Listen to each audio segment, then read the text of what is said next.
መካነ ኢየሱስ ምን ሰምቶ ነው ያመነው? መካነ ኢየሱስ ሕፃን ምን ሰምቶ ነው ያመነው? ማለት መካነ ኢየሱስ ሕፃን ምን ሰምቶ ነው ያመነው? ቆይ ስለ ኦርቶዶክስና ስለ መካነ ኢየሱስ መካነ ኢየሱስ ጋም የሕፃናት ጥምቀት አላለም። መካነ ኢየሱስን ተቀብለክ ኦርቶዶክስን ለምንድን ነው የማትቀበለው? መካነ ኢየሱስ ምንድን እኔ መካነ ኢየሱስን እኮ አልተቀበልኩም፣ ጌታን የተቀበልኩት። አንተ ወንጌል አማኝ ነህ? እኔ ወንጌል አማኝ ነኝ። መካነ ኢየሱስ ድነዋል? መካነ ኢየሱስ ድነዋል? መካነ ኢየሱስ ድነዋል ማለት አልገባኝም ጥያቄ። በመካነ ኢየሱስ ቤተ እምነት ውስጥ ያሉ ድነዋል አልዳኑ? ግልጽ እኮ ነው፣ ግልጽ አይደል? በክርስቶስ ያመነ ሁሉ እኔ መካነ ኢየሱስ ወይም ካቶሊክ ወይም ምናምን አይደለም። በጌታ በኢየሱስ ይሄን ወንጌል ሰምቶ በደም ከተረዳኝ ኤፌሶን ወንጌል ላይ ቁጭ ስላደረገው መጀመሪያ መስማት አለብህ። የመዳንን ወንጌል ሰማችሁ። እሺ አዳምጥ። መካነ ኢየሱስ ስንት ጥምቀት ነው ያለው? በመካነ ኢየሱስ ስንት ጥምቀት ነው ያለው? እስቲ ንገረኝ። እኔ እሱን አላውቅም። ደምዬ ስንት ጥምቀት ነው ያለው በመካነ ኢየሱስ?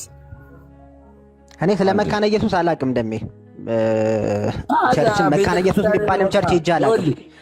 እኔ አሁን ስለ ወንድማችን አሁን አንተ አንድ ግልጽ ነገር በየዋነት ልንገርህ። እኔ መጀመሪያ በወንጌል አማኞች ውስጥ ያለ ዲኖሚኔሽን ምንድን ነው? እነዛ ዲኖሚኔሽኖች በክርስቶስ ላይ ያላቸው ነገር ድነዋል ወይ? እንዴት ነው አስተምሮታቸው የሚለውን እወቅ መጀመሪያ። ከዛ በኋላ ቀስት የሚወረወርባትን ከኛ ዘንድ ወደ እነሱ ወደ ኦርቶዶክስ ቀስት የሚወረወርባትን ለምንድን ነው የሚወረወርባት? የኛ በወንጌላውያን አማኞች ዘንድ እንደ ኦርቶዶክስ የሚያምኑ አሉ። እነሱ ሳንቃወም እንዴት ነው ኦርቶዶክስ የምንቃወማት? ኦርቶዶክስ በክርስቶስ ላይ ያላት አመለካከት እኔ እንደማምነው ነው። ከኔ እምነት ውጭ የላትም። መካነ ኢየሱስ ያጠምቃሉ ማለት ነው። ሕፃናትን ይድናሉ ብለው አንዴ ትንሽ ልጠይቅ። መካነ ኢየሱስ ሕፃናትን ይድናሉ ብለው ያጠምቃሉ ለመዳን? ኦርቶዶክሶች ሕፃናት ይድናሉ ብለው ነው የሚያጠምቁት? አዎ። አየህ፣ ተሳስተሃል። አዳምጠኝ። ኦርቶዶክሶች ሕፃናት ይድናሉ የኃጢአት ስርየት ያገኛሉ ብሎ አይደለም የሚያጠምቁት። እሺ፣ ኦርቶዶክሶች የሚያጠምቁት ሕፃናት እግዚአብሔርን ይለብሱታል። ወይም ደግሞ ገላትያ 3:26 ላይ በጥምቀት ክርስቶስን እንለብሳለን እንደሚሉ የእግዚአብሔር ልጅ ለመሆን ነው የሚያጠምቋቸው።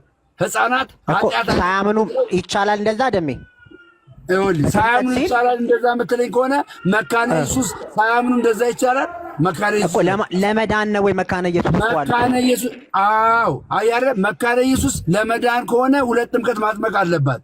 መጀመሪያ ሕፃኑ ያጠመቀችው ለመዳን አይደለም፣ ለሆነ ጸጋ ሊካፈል ከሆነ ሲያድግ እውቀት ሲኖረው ሁለተኛ ጥምቀት ማጥመቅ ነበረባት። ግን ሁለተኛ ጥምቀት አታጠምቅም መካነ ኢየሱስ። ተሳስታለች ማለት ነው መካነ ኢየሱስ። ሂድና ነገራቸው፣ እንደዛ ብለህ ነገራቸዋ። አሁን የገባሁት መካነ ኢየሱስ እኮ ጠርተውኝ አይደለም። አንዴ ወንድሜ የቸርች ነህ አንተ? እኔ ሲጄ ክራይስት ጂሰስ ኢንተርናሽናል ቸርች። ክራይስት ጂሰስ ኢንተርናሽናል ሰው መንፈስ ነው? ሰው መንፈስ አይደለም። ክራይስት እንግዲህ ሲጄ ሰምታችሁ አይደለም? ሰው መንፈስ ነው ብሎ ሲያስተምር ሰምታችኋል። ለምን አትቀበልም? እሱ የሚለውን አላለም። እንደዛ ብለው አያውቅም። በጌታ በኢየሱስ አላልኩም። ታብታብ አድርግ አባቴ። ውሸታም ነህ አንተ። ሲጄ ጋር ሆነ ጭራሽ ሚኒስትሪ ቸርች ሆነ አንተ ኦርቶዶክስን ለመቃወም ትፈልጋለህ እንዴ? ሌላ ጥያቄ ያለው ሰው አለ? ለምዬ የእኔ ጥያቄ ምን መሰለህ፣ በጣም ጥሩ ነገር ነው ይዘህ የመጣው። አንድ ነን፣ እውነት ነው።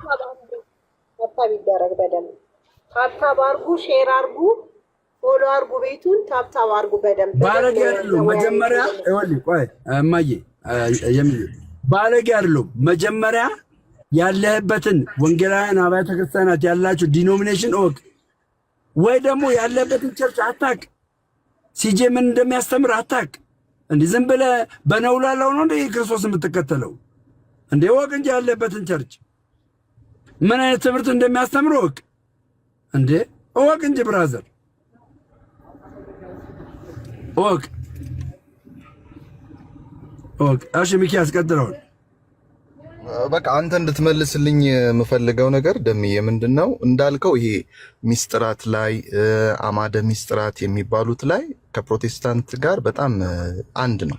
ስለዚህ ኦርቶዶክስና ፕሮቴስታንት በዚህ ምንም ልዩነት የላቸውም። ስለዚህ ኦርቶዶክስ የምታምነው ነገር ትክክል ነው፣ እውነተኛ ነው፣ ወንጌል ነው ብዬ ነው የማምነው። ግን በተግባር ላይ ግን ስንመጣ ብዙ ጊዜ እንደውም በተለምዶ መሬት ላይ የሚባለው አመለካከት ጋር ስንመጣ ግን ክርስቶስ ላይ ፎከስድ ያን ያህል ይደረጋል ወይ ብለህ ታምናለህ ወይ?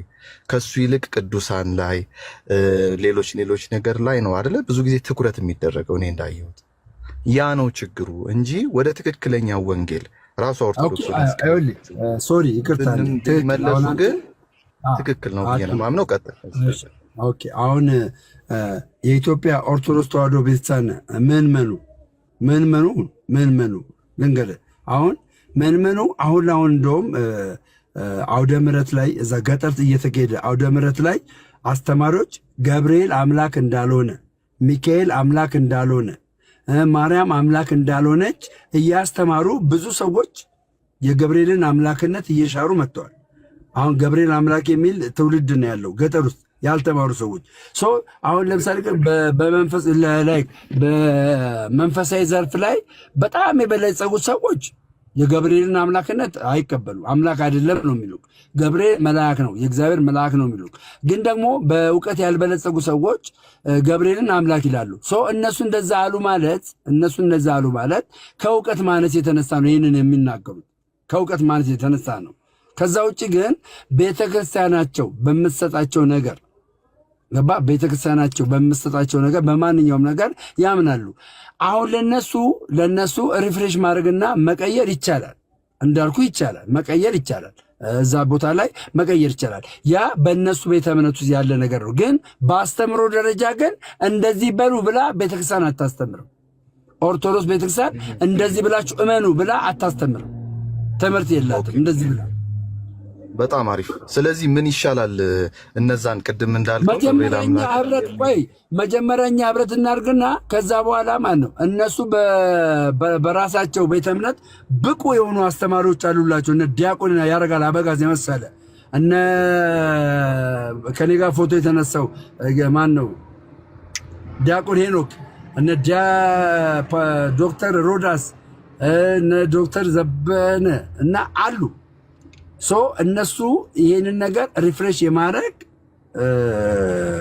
እንትን ይኖር። ምክንያቱም ዕለት በቃሉ ደጉ የሚለውን የእግዚአብሔር ቃል አንዴ ካደግን በኋላ አናድግም ካሉ ችግር ነው። ግን ዕለት ደጉ የሚለውን ለእነሱ ነው ምንተውላቸው፣ ለእነሱ እንተውላቸዋል። ዋናው ግን ቤተ ክርስቲያኒቷ ክርስቶስ ላይ ያላት አመለካከት ምንድን ነው፣ ከእኛ ጋር የሚለየን ነገር ምንድን ነው የሚለውን ማወቅ አለብን ማለት ነው።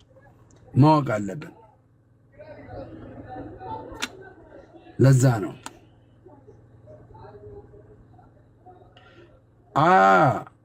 ዶክተር ዘበነ ዶክተር አለ ዶክተር ዲያቆን ዘበነ ልክ ነኝ አይደል ጋይስ? ልክ ነኝ? እሺ ሌላ ጥያቄ ያለው ሰው አለ? እኛ ወንጌላውያን አማኞች ኦርቶዶክሳውያን አልዳኑም ብለን ነው የምናስበው። ይመልስልኝ አለ፣ ቢጠይቀኝ አለ፣ አልዳኑም ብሎ የሚል ሰው አለ። ከዛ ይሄን ካጠራን በኋላ ደግሞ እነሱን ደግሞ እንጠይቃቸዋለን። ኦርቶዶክሳውያን እንጠይቃቸዋለን። ደምሮ ድኗል አልዳንም ብዬ ጠይቋለሁ። ገባ እጠይቆና ከዛ በኋላ እሱ የሚመልስልኝ መልስ ይሄን ሲለኝ አምናለሁ ካልኩት መዳኔና አለመዳኔን ያረጋግጥልኛል። አምናለሁ ካልኩት ኦኬ ቀሲስ መግባት አለበት። አይ እኮ ተያዘ እኮ አፌ ተያዘ። ቀሲስ ዶክተር ዘበነ አፌ ተያዘ እኮ። ቢኒያም ወንድማችን እንዴት ነህ?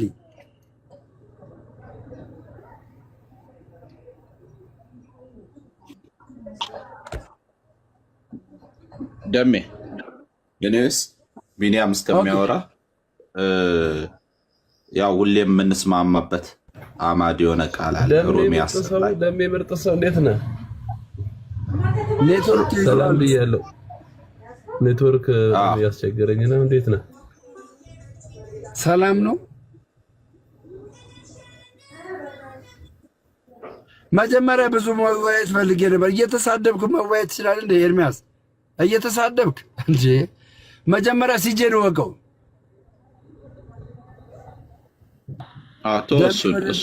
አይ ደሜ ወደ ዘበነ ትምህርት ዘበነ የራሱን ትምህርት የሚያስተምር ከሆነ አልቀበለውም። የቤተክርስቲያኒቷን ትምህርት ካላስተማር አልቀበለውም። የቤተክርስቲያኒቷን ትምህርት የሚያስተምር አስተማሪ ሙሉ ለሙሉ ተቀበሉ። የራሱን አስተምሮ የሚያስተምር ግን አስተማሪ እንዳትቀበል። እሺ ዳግም አሁንም ቢሆን እኮ ሁሉም ሰው ከመጽሐፍ ቅዱስ ካወራ መሰረታዊ ነገራችን መጽሐፍ ቅዱስ ነው። መጽሐፍ ቅዱስ ላይ ነው መሰረት አድርገን ማውራት ያለብን እንጂ ማንም ያለውም ሰውዬ መጽሐፍ ቅዱስ ካወራ እቀበለዋል። መጽሐፍ ቅዱስ እኔ በእውነት ለምን አልቀበለውም? እና እኔ ሀሳቤ ምንድነው መቋጨት የምፈልገው ቅድም ድነትን የምናየው ከመጽሐፍ ቅዱስ አኳያ ነው። ሁሉም ነገር የምናየው ከመጽሐፍ ቅዱስ አኳያ ነው እና ሮሜ 10 ላይ ኢየሱስ ጌታ እንደሆነ በአፍ ብትመሰክር እግዚአብሔር ከሙታን እንዳስነሳው በልብ ብታመን ትድናለህ ይላል። ሰው በልቡ አምኖ ይጸድቃል፣ በአፉ መስክሮ ይድናል። ይህ የመጽሐፍ ቅዱስ ዋና መሰረታዊ ሀሳብ ነው እና እከሌ ድኗል፣ እከሌ አልዳንም፣ እከሌ በምንድን ነው የምንመዝነው? በመጽሐፍ ቅዱስ ነው። ሚዛናችን መጽሐፍ ቅዱስ ነው እና መጽሐፍ ቅዱስ ሰው በልቡ አምኖ በአፉ ሲመሰክር ድኗል ይላል እና ቅድም እዛ ጋር ኢየሱስ ክርስቶስን ለሁለት የመክፈል ብዬ ያነሳውበት ሀሳብ በተለምዶ ሰዎች ኢየሱስ ክርስቶስን የአንዱን ሃይማኖት ሌላውን ደግሞ የአንዱን ሃይማኖት ይሰጡ ቆይተዋል። ግን መግቢያው በር አንድ ነው። ሰው ለመዳንም ለመኖርም ወድቆም ለመነሳትም ወደፊትም ለዘላለምም ለመኖር ቁልፉ አንድ ነው፣ እሱም ኢየሱስ ክርስቶስ ነው። ስለዚህ ቅድም እንዲስል ከታች የእኛ ኢየሱስና ብዙ የሚጽፉ ሰዎች አሉ። እኔ ማውቀው ኢየሱስ አንድ ነው እና ሌላ ኢየሱስ የለም ብዬ አምናለሁ። ይህን ኢየሱስ ክርስቶስ ፍቅር ነው። ይህ ኢየሱስ ክርስቶስ ምሕረት ነው። ይህ ኢየሱስ ክርስቶስ መዋደድ ነው። እየተዋደድን እየተማማርን ወደዚህ እውቀት እንደግ። በጣም ነው የምወዳችሁ። በጣም ደስ ብሎኛል አገልጋይ ደምረው ጋር ገብቼ ይህን በመስማቴ ደግሞ የተለያዩ ሰዎች ኦርቶዶክስ ወንድሞቼን እህቶቼን አግኝቼ የተለያዩ ሀሳቦች ሚኪም አብያተ ክርስቲያናትም ያላችሁ የተለያዩ ሰዎች በዚህ መካከል ስንወያይ ስንቀጥልም ሰዎችን የሚድኑበትን የሚታነጹበትን የሚበረቱበትን መንገድ ሁሌም አማራጭ እናድርግላለሁ። አመሰግናለሁ።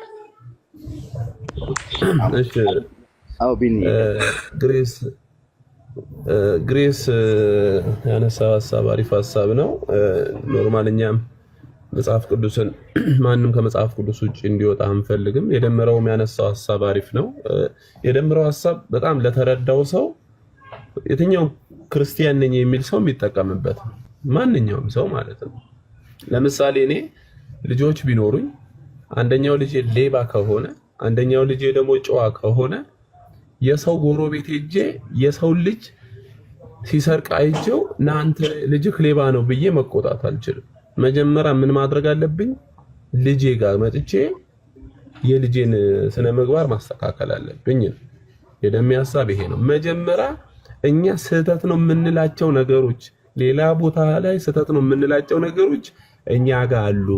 ለምሳሌ የኢትዮጵያ ኦርቶዶክስ ተዋሕዶ ጥምቀት ለድነት ብላ ስታምን ለምን ሄደን እንቃወማታለን? መሰረተ ክርስቶስ ሉተራን ቸርች ጥምቀት ለድነት ብለው ያምናሉ። ቅዱስ ቁርባን የጌታ ስጋ ነው ብለን እዛ ሄደን ለምን እንቃወማለን? እኛው ጋርም እንደዛ የሚያምኑ አሉ። ስለዚህ ስህተት ከሆነም ከኛ ካሉት ሰዎች ጋር ለምን አናወራም ነው እና የሚያነሳው ሐሳብ በጣም ገዢ ሐሳብ ነው። ከባለፈውም ጀምሮ ሰምቼዋለሁ። ለተረዳው ሰው አይምሮውን ከፍቶ ለሰማው ሰው በጣም አስተማሪ ነገር ነው። በጣም አስተማሪ ነገር ነው እና ኖርማል አሁን ግሬስ ያነሳው ሐሳብ ሰው የትም ሆኖ ይድናል የሚል ነገር ወይንም የትኛውን ኢየሱስ ሰምተን መዳን እንዳለብን መጽሐፍ ቅዱስ የሚነግረን ነገር አለ። ለምሳሌ አሁን ያነሳው አለ ሮሜ ምዕራፍ 10 ላይ ሰው በልቡ አምኖ በአፉ መስክሮ ይድናል የሚል አለ። 15 ላይ ወረድ ስትል 15 ላይ ወረድ ስትል ምን ይላል? መልካሙን የምስራች የሚያወሩ እግሮች እንዴት ያማሩ ናቸው ተብሎ እንደተጻፈ ካልተላኩስ እንዴት ይሰብካሉ ይላል። ስለዚህ አንተ ወንጌሉን ስትሰማው ከተላከው ሰው ነው የሰማው ወይ ነው ወይስ ከተባራሪ ነው የሰማው? ወንጌሉ ሙስሊሞች በራሳቸው ነው የሚረዱት፣ ጂሰስ በራሱ ነው የሚረዳው። ሁሉም መጽሐፍ ቅዱስን ይረዳ በራሱ ይረዳ። በራሱ ተረድቶ ለአንተ መንገር አይችልም። የተላከ መሆን አለበት። ወንጌሉን ስትሰማ ወንጌሉን የሰበከ ሰውዬ የተላከ መሆን አለበት ይላል ሮሜ ምዕራፍ 10 ቁጥር 15 ላይ ግልጽ በሆነ አማርኛ ተቀምጧል። ስለዚህ ወንጌሉን ስትሰማ ያ ሰውዬ ተልኳል አልተላከም ዋናው ነገር ገብቷል። ተልኳል። አሁን ለምሳሌ አንተ ያለበት ቸርች ተልካለች አልተላከችም፣ ወይንም አንተ ያለበት ቸርች የመጀመሪያው ፓስተር መስራቹን ፓስተር ማን ያጠመቀው ያንን ነው ወደ ኋላ ሄደ ራሱ የመሰረተው ከሆነ ራሱን በራሱ ነው የላከው ማለት ነው። ስለዚህ በእንደዛ መንገድ ይኸው ነው።